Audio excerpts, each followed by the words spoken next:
Hey guys, it's Simon. This is Pro Wrestling Unlimited as we are here on the 23rd of February 2022 to talk about everything that went down tonight on AEW Dynamite. And I thought tonight's Dynamite was a really good show. Not only was it a good show for wrestling, a good show for promos, it was newsworthy. We got some big news for Double or Nothing and some other things as well, as far as matchups and debuts and all kinds of. I just really like this episode of Dynamite. I thought this was one of the better ones we've seen recently.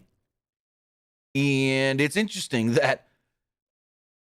So, am I the only one here that feels like a lot of times when they underplay an episode of Dynamite, like don't really announce much or say much about that upcoming show, ends up being one of the better ones? Like the less hyped up ones usually end up being the better episodes of Dynamite. Am I the only one that thinks that? Maybe I am, maybe I'm not. I don't know. Also, Magma Lord in the YouTube chat says there was no Swerve Scott tonight. No one said there was going to be a Swerve Scott tonight. It was reported that he signed with the company and his contract may have started this week, but nobody said that he was going to be on the show tonight. So, yeah. But with that, I want to say thank you for joining me here. Twitch.tv/PW Unlimited, YouTube.com/Pro Wrestling Unlimited, and Twitter.com/PW Unlimited. Remember, if you are watching on Twitch, you can help us out a couple of different ways. You can help us out by hitting that donate button down below or by donating Twitch bits in the live chat.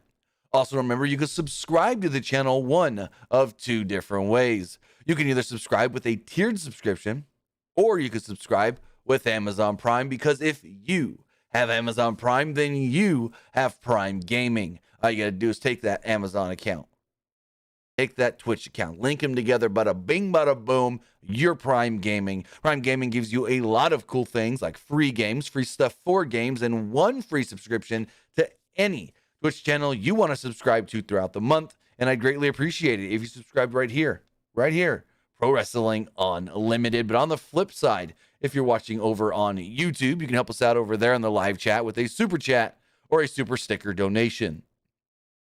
Remember, all super chats do get read live on the air, and they're the best way to make sure your comment, question, or concern does get read. Also, remember, you can hit that join button down below to become a channel member. As a channel member, you get early access to news, early access to podcast episodes, early access to non-news videos, and so much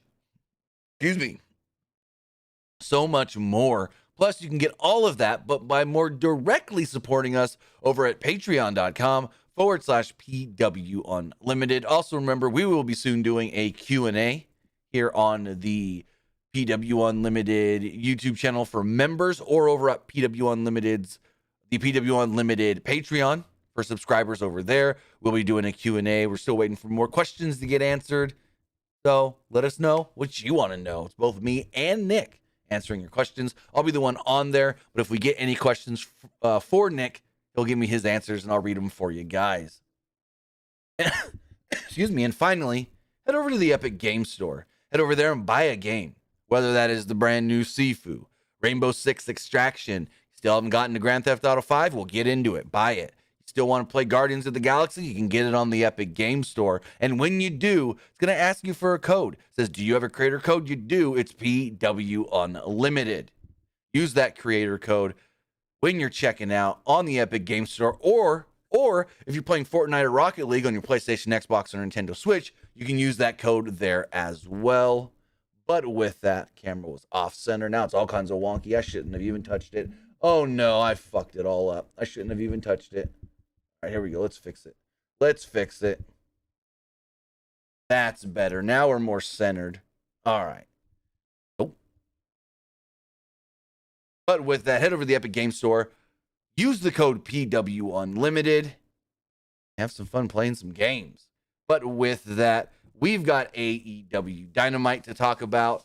So let's jump in and talk about this show that kicked off, well, Bad Royal. The Tag Team Battle Royal. And also, since Saturday in the Twitch chat says, any news on Jonathan Gresham being backstage tonight? Nothing. Hadn't heard nothing. Actually, let me see if... yeah, no, nothing. So the show itself kicks off with the Battle Royal. from the stage, the ramp, whatever you want to call it, the tag team champions and Christian, Jungle Boy and Luchasaurus, are watching. Participants in this match are Best Friends, Butcher and Blade, John Silver and Alex Reynolds, The Gun Club, FTR, Santana and Ortiz, Red Dragon 2.0, Private Party, and the Young Bucks.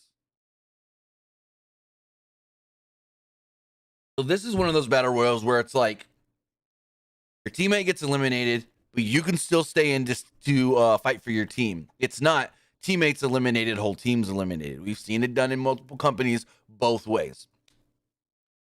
And early on, Alex Reynolds gets thrown. Blade gets thrown. Gun Club gets thrown. Butcher got some shine, taking out Adam Cole adjacent team before being eliminated. Fish and O'Reilly worked together to send Chucky T packing before Dax Harwood eliminated both members of Private Party. Matt Hardy walked out on them in response. At one point, basically Isaiah Cassidy, Mark Quinn got knocked out. Then Isaiah Cassidy got knocked off the apron. Matt caught him, and Quinn's like, throw him back up. Throw him back up. And Matt's like, should I throw him back up? And he's like, yeah. And Matt threw him back up on the apron, only for him to get right off right immediately. Sorry if that was loud for headphone users. Santana eliminates 2.0, but then the Young Bucks eliminate Ortiz. The Bucks and FTR face off, and Red Dragon interrupted, and the teams reset. Not much happens for a little bit until FTR eliminates Nick Jackson. Orange Cassidy saves Trent on his shoulders from being eliminated before a commercial break. Fish was eliminated during the break. Once back, Tully Blanchard tried to help Cash eliminate Silver, but Silver turned it around and sent Cash packing. There was a parade of big moves until Santana and Trent were staring at each other, reminiscent of their parking lot brawl, which was brought up tonight. They traded impactful strikes until O'Reilly and Matt Jackson met in the middle of the ring, and they jockeyed for position on the apron at one point as well. Final four come down to Matt Jackson, Kyle O'Reilly, Dax Harwood, John Silver. O'Reilly and Dax fought up on the apron until Fish returned and eliminated Dax without being in the match, but that's not illegal. Silver was the House of Fire until he ran into a super kick from Matt Jackson, and then a double team from him and O'Reilly. Matt eliminates Silver, but then O'Reilly quickly eliminates Matt, picking up the victory with Red Dragon moving on to the tag team title match at Revolution. So after the match, the Bucks and Red Dragon get into a heated dispute in the middle of the ring. It's like, what did you expect, Bucks, Matt, whatever you think you're just going to stand there and go, okay, so what? We both win? No. You were probably going to try and eliminate them if you had the chance, so they eliminate you because they had the chance. I don't get why the Young Bucks are so mad. But Excalibur tries to explain this, saying, oh, I think maybe the Young Bucks and Red Dragon had some sort of a standing agreement to work together. I'm like, standing agreement to work together? No. Hangman Page then runs out and attacks Red Dragon as revenge for their cheap shot last year, and the Bucks didn't really try to make the save. Adam Cole would then come out and attack Page from behind, but Page got the advantage. Red Dragon then pulled Cole out of the ring right before he was hit with the buckshot lariat. Then Silver would attack, allowing Page to hit the buckshot lariat on Kyle O'Reilly. And Page then grabs the mic and says, how about a little story time with Adam Page, baby? He said, about 2008, there was a young man, or who's something about like in 2008, I started in wrestling, and I watched you become a big star. But then you left because you saw another Adam who could probably be better than you. He said something about you've won championships everywhere you've been except for here.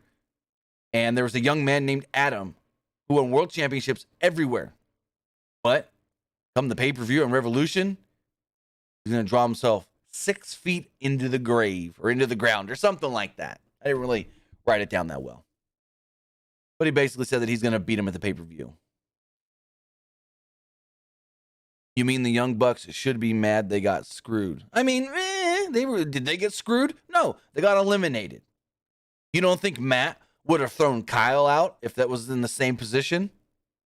You know what I mean? You know what I mean? Yeah, I know, Chase. I meant last week. I said last year, didn't I? I meant last week.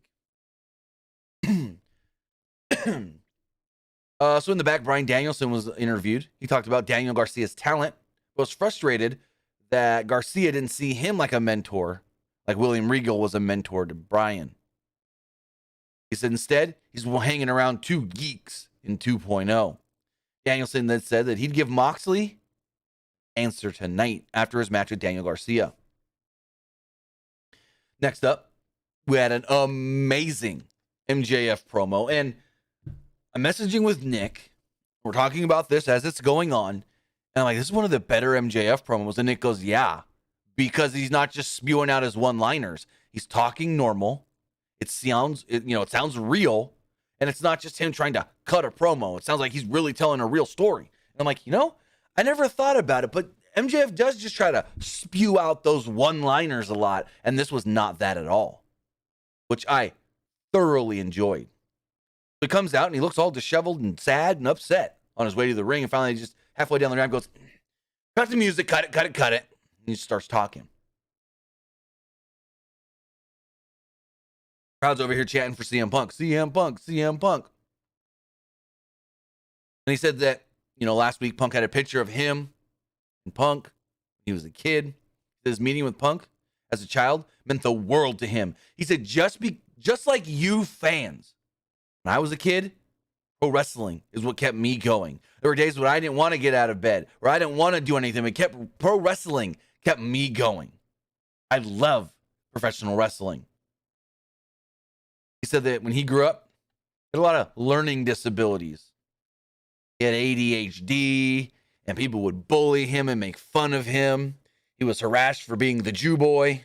And I'm like, oh my God, he could just say that on TV? Well, I guess if he's talking about himself. And he said Jew boy like 4 times.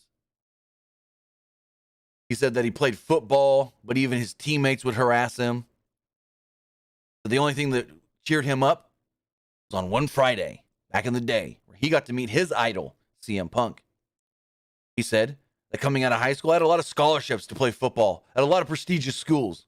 But that's not what I wanted to do. I wanted to pursue my dream of being a professional wrestler. He said he did it all because he wanted to be best in the world, just like CM Punk. He said that all changed in January of 2014 when CM Punk left professional wrestling, when MJF felt like he needed him the most. Excuse me. MJF said that he put his dreams on pause. He said when he saw a photo of Punk shaking hands with Bryan Danielson, he decided he'd become a pro wrestler in spite of CM Punk. He said at Revolution, MJF maybe choked out.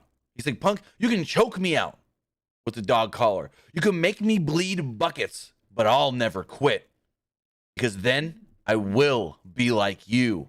I'm Maxwell Jacob Friedman, and I'm better than you. He paused, and you know it. This was fantastic. Because again, it wasn't MJF just spewing out one-liners or taking the cheap heat and making fun of the city we're in, or doing the jokes of a fatty in the front row. No, he spoke from the heart. He talked about something real. This was great. What was even better was when CM Punk came out to no music, because this became a real moment, not a pro wrestling segment. When CM Punk walked out to no music, got straight into the ring, looked at MJF and go, is that all true? And MJF kind of hangs his head and goes, yeah, it was. And he jumps out of the ring and walks off. This was so good because it felt real. There was a lot of realness to it. This was awesome. And again, kudos to them for having the foresight of doing the Punk walk out with no music instead of hitting the to get the pop. When Punk finally walked out on the stage, the crowd did pop a little, but it was nothing like if they would have played his music. But I like that they didn't play his music, because it was just like he was watching in the back and then just decided randomly, I'm going to go out there. I need to ask him if he's telling the truth or not. Not, Punk's waiting in Gorilla. All right, it's time. Hit your music. Go. No. That right there of them not using Punk's music when he walked out made it seem more real. Again, more real to the point of Punk was just in the back watching and decided, I need to go out there and ask him a question. Not Punk's waiting for his time in this pro wrestling segment. And I really, really like that. I really like that because Punk didn't do anything, but the way he was used and the way they minimalized him going out there was perfect. But again, MJF, cutting a different promo than we're used to from MJF, killed it. Fan-freaking-tastic. And I love the line of, I wanted to get into wrestling to be like CM Punk, be the best in the world. Then when he left, I realized I want to do this in spite of him, and I will never give up, because then I will be like him, and I don't want to be like him anymore. I loved that. The whole, he quit on pro wrestling, I won't quit at all. I loved it. I can't talk highly enough about it. In the back, Daniel Garcia and 2.0 were interviewed about what Bryan Danielson said earlier in the night. 2.0 said that nobody cares about Danielson wanting to be Garcia's mentor. Garcia said, we came into this company together, the three of us. We didn't find him. He didn't find us. We came together. Garcia then said, I'm already ultra violent, and I'll show you what that means tonight. Next up, we had the Kings of the Black Throne, or the House of Black, whatever you want to call them. They call them both things, because on the graphic for tonight's show, it said the House of Black. But then when Justin Roberts did the intro, he said the Kings of the Black Throne. So I'm like, okay, what is it? House of Black or the Kings of the Black Throne? So then Death Triangle comes out. Pat comes out first, and then we look up to the top of the stage. Well, top of the ramp at the stage. And the camera zooms up, and there's a grave there. It's like a grave. And what was I going to say? Sorry, I got a message and it distracted me. There was a grave. I guess you could say grave or a tombstone. And Penta rose from behind the tombstone as Alex Abrahantes was dressed up and make-upped up and everything to look, I don't even know what, like a ghoul, a goblin? I don't know. But Penta came out, and he was not Penta El Cerro Miedo. He was not Penta M or whatever you want to, all the different Penta names. He was Penta. I'm going to butcher this. Oscuro. Penta Oscuro. The dark version of Penta. So they brawled before the bell, and Penta dove onto the Kings. Pac immediately hit a 450 on Black and got a 2. King tagged in and took Pac down with a big clothesline for a 2 of his own ahead of a commercial break.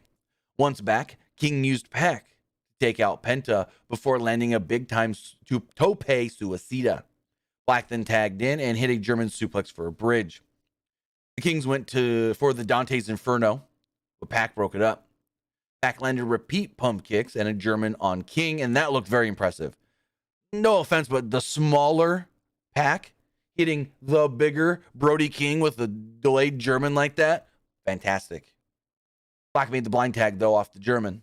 He went for the mist, and Penta covered Black's face and rolled him up for a quick pin. So then, immediately, this was WWE booking in a nutshell. Immediately they go, we want this team to win, but this team still needs to look good. So immediately, within half a second, the House of Black attacks. They take out both Penta and Pac. King immediately takes down Pac and throws him out of the ring. Black then produces a shovel. The lights go out, and when they come back on, in the ring is Buddy Matthews. Buddy Matthews looking jacked as F. He looks so much bigger than when he was in WWE. Just so much more. He's got the shoulders, he's got the lats, he's got the chest, he's got the abs, more cut, more everything.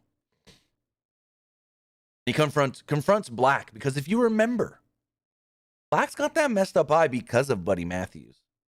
Now, I get it. You go, oh, this WWE, what are you doing WWE? It works. It does work in the grander scheme of things. But confronts Black. You think he's going to attack Black, and he doesn't. He attacks Penta. King then wipes out all the security that comes down as Matthews gives like a curb stomp style move to Penta on a chair as Black is telling him what to do. So I hope next week or the week after they actually tell us why Buddy Matthews is now a follower of Malachi Black, when Buddy Matthews is the one that messed up the eye of Malachi Black 2 years ago. I hope they really say why, because they did the whole thing of Buddy's holding Penta and Black grabs him by the chin. He's like, do it right now, do it.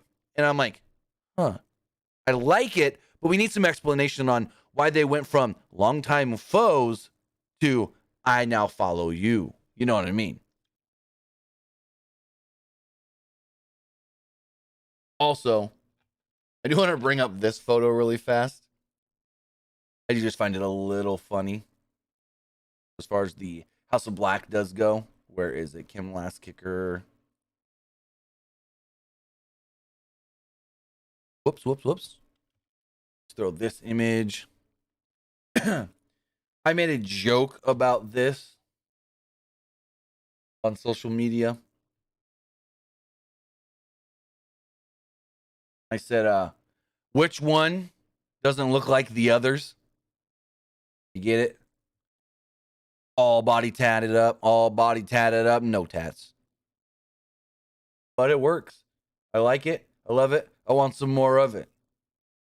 As Tim McGraw would say. I like it. I love it. I want some more of it. But anyways.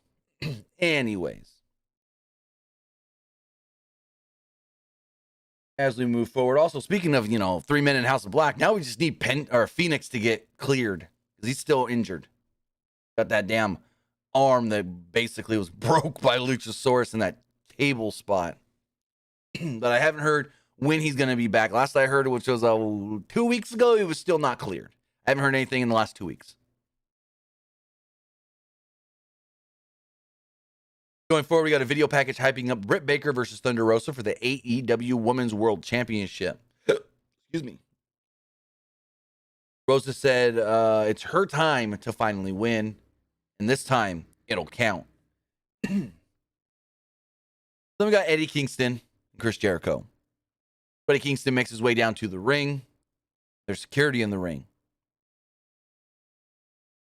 Jericho then comes down, gets the whole Jericho entrance, and Eddie Kingston goes, I'm not a sports entertainer. This is a wrestling company. I ain't here to do this crap. If we're not going to fight, hey, Tony Khan, send me out 2 women like Chris Statlander, and I forget the other girl he said. I think it was, hold on, I did write it down.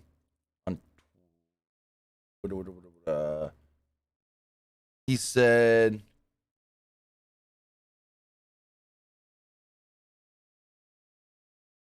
it was, oh,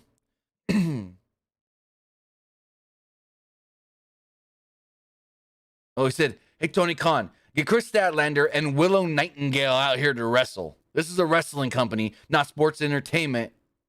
Go up the road, because they were down the road from Stamford, Connecticut.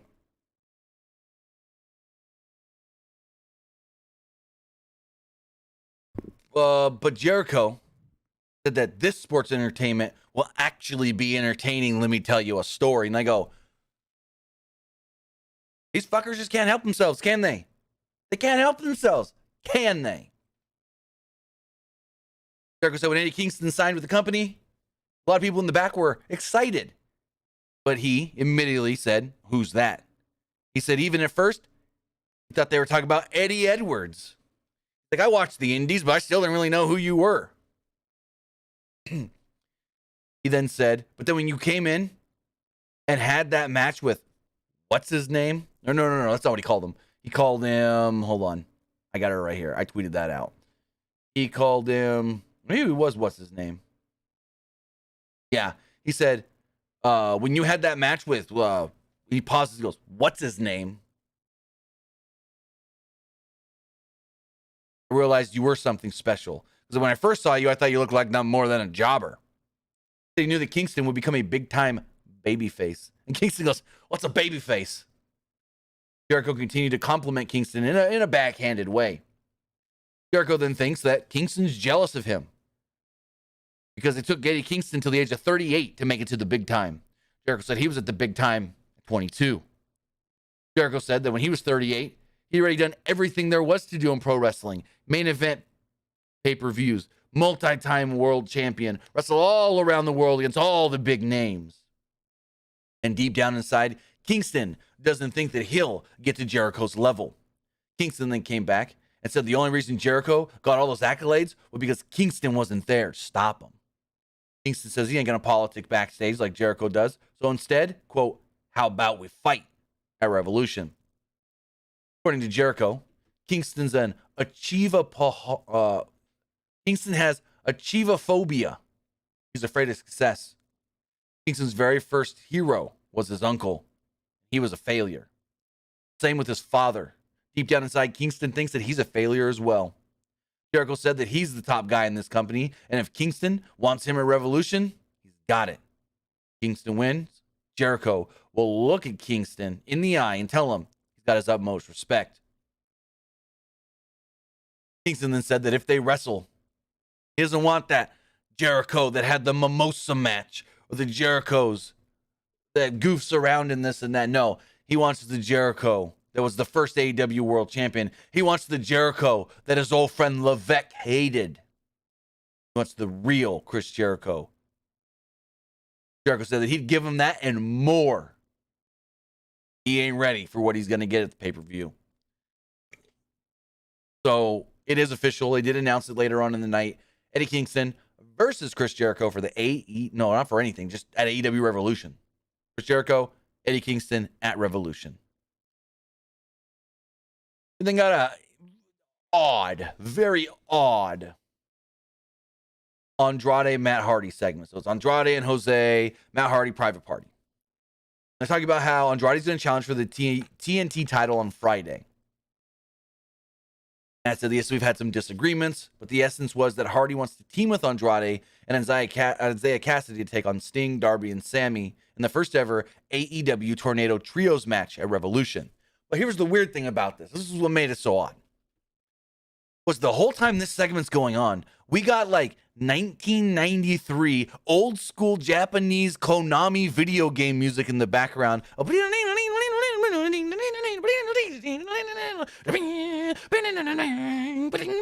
I'm like, is this music needed? No. Is this music cool? Yes, but not in this spot. I don't understand this at all. I didn't get it. I don't know why we needed the music. Huh? It was weird. It was like old school Japanese JRPG. It's like 1993 to 1995 JRPG video game music. It was so weird. Very weird. It's like I'm taking on a boss fight in Final Fantasy 3. Next up, we had a qualifying match for the Face of the Revolution ladder match. It was Ricky Starks against 10 of the Dark Order. Taz was on commentary. They performed some back and forth wrestling early on until 10 hit a delayed vertical suplex ahead of a break.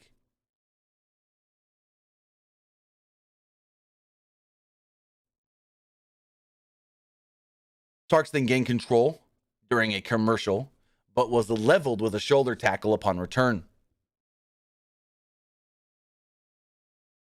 10 then locked on the full Nelson. Starks fought out and grabbed 10's mask. He then speared him and picked up the victory. Ricky Starks is now in the face of the Revolution ladder match with 2 more names to be announced. We do have Ricky Starks, Powerhouse Hobbs, who's also a member of Team Taz, Wardlow, and Keith Lee. In the back, Adam Cole and Red Dragon were celebrating their win, but the Young Bucks showed up and called it a, quote, double cross.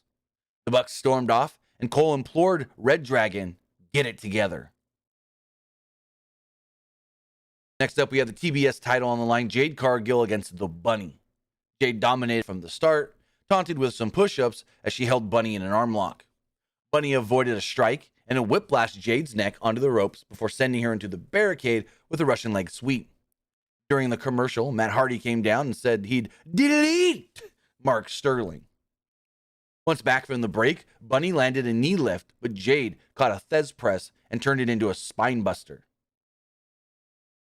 Party distracted the official, and the Bunny was tossing brass knucks, but Jade was given the championship belt. The belt had the advantage, and both Sterling and Hardy were then ejected for trying to get involved. Bunny then rolled up Jade for a 2 and landed a thrust kick as well. Jade then countered the down the rabbit hole with the Jaded to pick up the victory. And then this post-match stuff was a little awkward, a little weird. So after the match, Tony Schiavone comes down. He's like, Jade, you are now 28. And she rips the mic. She goes, shut up, Schiavone. And I go, okay, she's going to try and cut a promo. And she's like, I'm 28 and 0. Soon I'm going to be 30 and 0. And then after that, I'll be 50 and 0. I've beat all the big women here. Who's next? And I go, well, they think she's Goldberg. Because during the match, Excalibur goes, have you guys ever seen a record like this from somebody in professional wrestling or something like that? And Tony goes, yeah, it's been about 20 years. He said it so nonchalantly as if, like, I don't want to say it, but I know I need to say it because I have to play off what Excalibur just said. Excalibur's like, have you ever seen somebody so dominant and undefeated this early in their career? And Tony Schiavone's just kind of like, yeah, I did 20 years ago. That would come Ty Conti. And then everybody just froze for a second. And then Ty gets on the mic and she's like, yeah, I'm next, but I'll beat you up right now or something like that. It was weird. And then she runs down to the ring as fast as she could, and Jade's just standing there. And Ty gets right up in Jade's face. They square off. The Bunny jumps in. Conti hit her with the Ty KO, levels her, gets leveled by Jade. Jade and Bunny jump out of the ring. Anna Jay runs down with a chair, but just a little too late on the save. A little awkward post-match stuff, but Ty did say, I'll beat you. I'm next at Revolution or something like that. So it looks like TBS title on the line at Revolution. Jade versus the Bunny. Or Jade versus Ty, not the Bunny. In the back, Keith Lee was interviewed. Talked about the Face of the Revolution ladder match. He said the only name he recognized was Ricky Starks. Starks then walked up and said his piece, and then Hobbs and Lee got face-to-face. Ooh, big Haas battle right there we're going to see soon. Gabriel Perez says, do you think Ty Conti beats Jade? No, fuck no. They're trying to make Jade the female Goldberg. She ain't losing, especially, I mean, no offense. Ty Conti's one of the most improved wrestlers over the last year or two. She ain't winning. She ain't beating Jade. As far as upcoming matches, though, for this week's Dynamite, this week's Rampage. TNT title will be on the line when Sammy Guevara defends against Andre El Idolo. Serena Deeb's back with her 5-minute challenge. Orange Cassidy will take on Anthony Bowens in a Face of the Revolution ladder match qualifier. And Britt Baker and Thunder Rosa will have a contract signing for their upcoming match at the pay-per-view. Next week on Dynamite, there will be the Tag Team Battle Royal, Casino Battle Royal at that, to get the final spot in the Triple Threat Tag Team title match at the pay-per-view. Also, Hangman, John Silver, and Alex Reynolds will take on the team of Adam Cole and Red Dragon. Then we got some announcements for Double or Nothing and Double or Nothing week. I'm going to pull up the graphics right here for that. This is interesting. I'm really down for this. So first off, actually, let me open this differently. There we go. So first off, we do know that on Wednesday, May 25th and Friday, May 27th, we got Dynamite and Rampage from the Michelob Ultra Arena in the Mandalay Bay Casino. But also, they have upgraded for Double or Nothing. Double or Nothing is no longer in the smaller MGM Grand. No. T-Mobile Arena, Sunday, May 29th. Yes, Sunday, May 29th, Vegas, Double or Nothing, the T-Mobile Arena. I like that. I like that a lot. They've upgraded the show.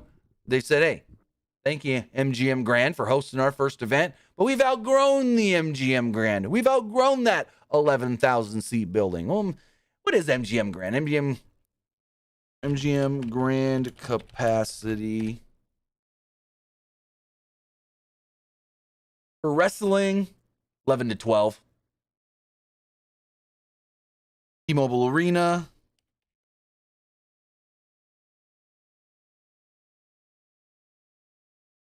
Capacity, if I can spell, 18 to 20, depending on how you set up the show.